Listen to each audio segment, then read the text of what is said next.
So we're looking at the Cleveland Cavaliers and a disappointing season, I think, overall, where Donovan Mitchell comes in. They seem like the hot new team. They get to 50 wins. They go up against the Knicks. We feel like they're going to make it to the second round and then struggle immensely and really only get one win against them. And Donovan Mitchell crashes back to earth after a really good season. And Garland had a down year and Mobley hasn't panned out the way we want. And there's all this urgency on the Cavs. And one of the things that works for them is they're actually really young. They're really young. I believe Donovan Mitchell is their oldest player at 25 or 26. And all of their other big names that are fringe all-star players or all-star players are, 23 and under. So the Cavs really stay the course here with one move from me. Uh, there is an acknowledgement there is no wing player, right? They got Caris LeVert, it comes off the bench, but you don't need a volume scorer like that in the starting lineup. So you need a 3-and-D guy. Okoro has not panned out the way that they wanted. I think that was, a drafting decision, done right. Hey, he's a 3-and-D player. I think he's going to fit what we're going for here. And he's never really panned out the way that we want. So I'm doing one simple trade. It's just to get off the years of contract. My obsession with taking years down to give yourself flexibility. I'm going Okoro for Rudy Gay, really. So Rudy Gay comes in, obviously a lot older, but a bit of a vet, and a vet that's probably needed for this team because they just got rid of their vet in Kevin Love, and is really going to do very similar work to Isaac Okoro.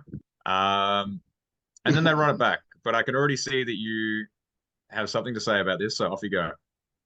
I, do, I just wanted to check a few points here.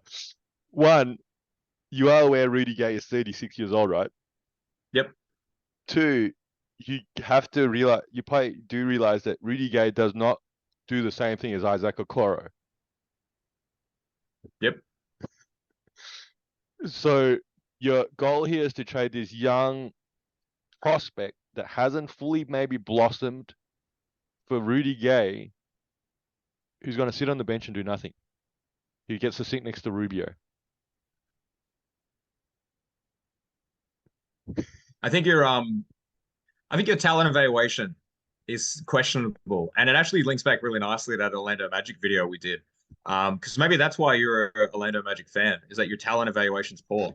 Isaac Okoro has played 210 NBA games, has averaged 8, 2, and 1 on pretty subpar shooting.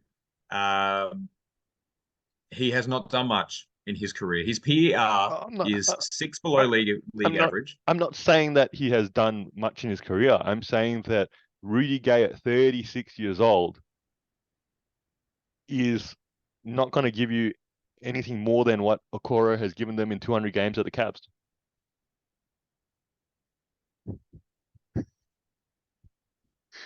Did you have more moves for the Cavs here, or shall I go into No, there's no list? more moves. There's no more moves because the issue with the Cavs is that they're young, right? They're incredibly young, and so the logic here is that Rudy Gay comes in and at least can be a bit of a veteran for a like position, and you maybe give them 15, 20 minutes. They have Chetty Osman anyway, who would probably play a more prominent role in the forward spot. I think look, part of this whole series here is that we get to critique each other's takes, obviously, on how to, how we look at these teams and how we view their, rosters and their, prospects and their progress, I guess. And I think the Cavs here, like you mentioned, they obviously, are a team now in win now mode. They have talent. They were disappointingly sort of lost that first round in the playoffs. They felt they probably could have gone further. And there are steps they can take here, legitimate steps, not trading for 36-year-olds, legitimate steps that they can take here to make the next step.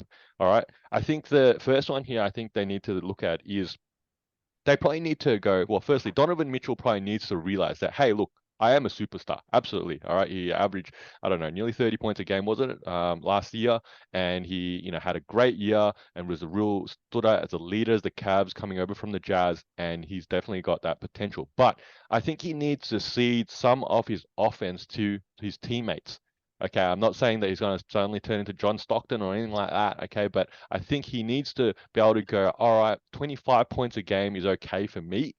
Can I give up 4 or 5 shots to players like Mobley? Can I give up 4 or 5 shots to players like Garland? All right, and this makes them a much more dangerous team.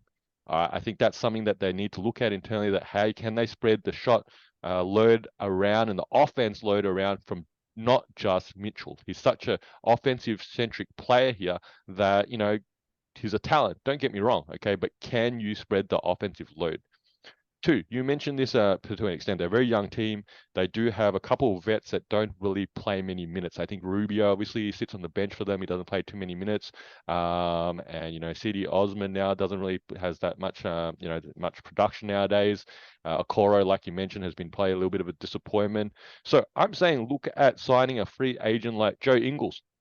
Yeah, if they could get Joe Ingles here on a contract, maybe a 1 year sort of deal or something like that, or 2 year deal, I think he would be an ideal fit for a team like the Cavs, where they're at, and that sort of shooter that they could slide into that 3 spot, which was a bit of a hole for them all year round. You talked about Caris LeVert, so I've got Caris LeVert on the trade block here for a sign and trade, and the salaries can match here, okay? And obviously, I think he's expiring contract right now, so it would be a sign and trade, but the contracts would match here if they gave him something in this ballpark, which is probably reasonable, and send him to the Clippers for Marcus Morris Sr.